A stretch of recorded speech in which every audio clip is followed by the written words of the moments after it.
Fakkeenyaaf waa'ee jecha doctor jettu hiikaa isaa beekne doktora beekamaadha. Hima irraa ijaaruu danda'udha jechuudha dubbiin. Asitti jechuudha afaan barachuu jechuun jecha eega bartee hima irraa ijaaruu danda'udha jechuudha. So fakkeenyaaf jecha doktora jedhurraa hima akkam fa'aa ijaaruu dandeessa? Hima sasalphaa waan hin ulfaanname. Fakkeenyaaf akkam jechuu dandeenya? Inni doktora jechuu barbaade he's a doctor. Maal jenna? He's a doctor. Isheen doktora jechuufis she's a doctor akkas jettee jechuudha. Okay? Doktorri hojiin qabameera siin jedham ta'u tokko yookiin immoo atiitu namaan jedha. Akkam jechuudha akkas jechuun Ingiliffaan. The doctor is busy now. The doctor is busy. Okay? Doktorri hospitaala keessa jira jedhame Ingiliffaan. The doctor is in hospital. Maal jenne? The doctor is in the hospital. The doctor is in hospital. Okay? I see a doctor. Ani doktora nan arga. Okay? Doktorri na gargaara. Okay? Jechuu barbaade. The doctor helps me. Okay? Yoo doktorri na gargaareera jechuu barbaade immoo paastii goote the doctor helped me. Idiitti dabaltaa jechuudha. Help ka jedhu irratti helped. Akkasitti idiitti dabaltaa jechuudha.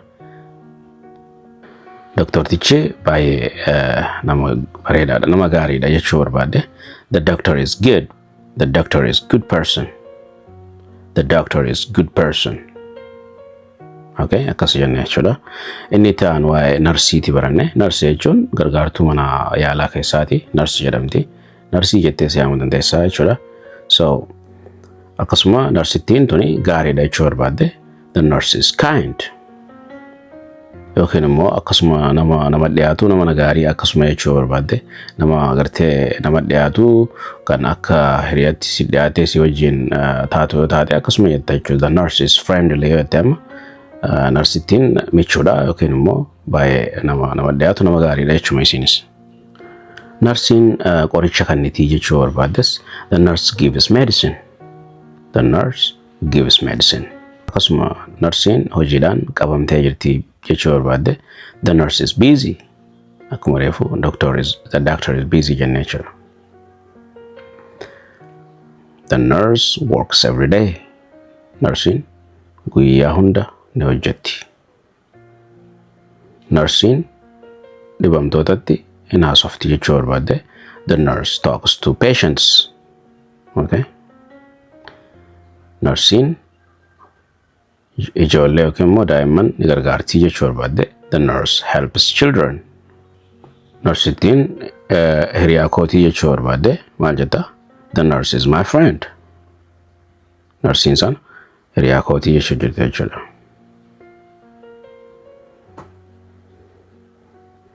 Narsittiin seeqxee jirti jechuu barbaade. The nurse has smiled. Akkasuma itti aanee kabarannee waa'ee meedisiniiti. Meedisin jechuun qoricha jechuu eegate. This is medicine yoon jedhe maal jechuudha? Kuni qoricha jechuudha. I need medicine. I need medicine. Qoricha maal ta'a na barbaachisa. The medicine is good yoo jette yoo. Hima salphaadha jechuudha. Qorichi gaariidha. The medicine is in the box yoo jette qorichi sanduuqa keessa jira. Maal jenne? The medicine is in the box. The medicine is in the box yoo jette qorichi eessa jira? Sanduuqa keessa jira.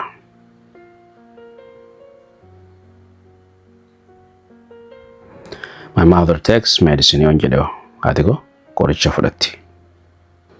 Itti aansinee waa'ee peeshantii ilaalle. Peeshantii jechuun dhukkubsataadha. Nama dhukkubsataan okay, namoota hospitaala keessa cicciibsu kana jechuudha dhibee kan qaban. Okay? Fakkeenyaaf the patient is sick yoon jedhe dhukkubsataan dhukkubaa jira. Okay? Jechi sick jedhu dhukkuba yeroo sanatti jiru yoo ta'u, patient jechuun maqaa namicha dhukkubuuf kenname akkuma doctor ka jedhu namicha wallaanuuf kennameeti jechuudha. The patient is in the hospital yoon jedhe dhukkubsataan hospitaala keessa jira jechuudha mire. Akkasi. The doctor helps the patient. Doktorri dhukkubsataa maal godha ni gargaara jechuudha. The patient needs medicine yoon jedhu. Dhukkubsataan maal barbaada? Maal isa barbaachisa? Qoricha. The patient is resting yoon siin jedhu maal jechuutti jira. The patient is resting. Dhukkubsataan maal godhu jira? Boqochaa jira. The patient is feeling better yoon jedhu. The patient is feeling better jedhu. The patient is feeling better. Akkas jedha akka xiqqisho faranjii godhame. The patient is feeling better. The patient is feeling better. Dhukkubsataan wayyaawaa jira. Itti fooyya'aa jira jechuudha. Itti aansinee kalaallee waa'ee pain jechuuti jechuudha. Pain laalaa jechuudha. Waan si laalessu yookiin diraa sitti jirtu jechuudha. Okay? Fakkeenyaaf laalaa yoo qabaatte qaamni kee yoo si dhukkube iddoo wayii I have pain jetta. I have pain. Na dhukkubaa jira yookiin na laalataa jira jechuudha. My head hurts. Mataan koo na dhukkuba. The pain is strong. Laalichi baay'ee jabaadha jechuudha. Baay'ee cimaadha. Akka malee si laalachaa jira jechuudha. Yookiin immoo the pain is small. Laalaan sitti jirtu xiqqoodha. The pain is small. Laalichi xiqqaadha jechuudha. I feel pain yoo iddoo laalaatu natti dhagahamaa jira. The doctor check my pain yoo iddoo doktorri iddoo na laalatu na qorachaa jira. Yookiin na qorata. Yoo checking yette na qorachaa jira waan ta'eefi. So the doctor checks my pain yoo itte doktorri iddoo na laalatu na qorataa jechuudha. The medicine helps the pain yoo jennu. Qorichi dhukkuba hir'isaa yookiin immoo akka dhukkubbiin sirraa deemu si gargaara jechuudha.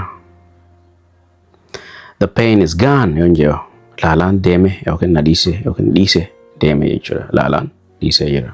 Dhukkubbiin badeera jechuudha. Yoo fakkeenyaaf ammaan tana wayyaawaa jiraatte laalaa si jirturraa maal jetta? My pain is better now. Amma laalaan sun wayyaadha. Fooyyeera jechuudha.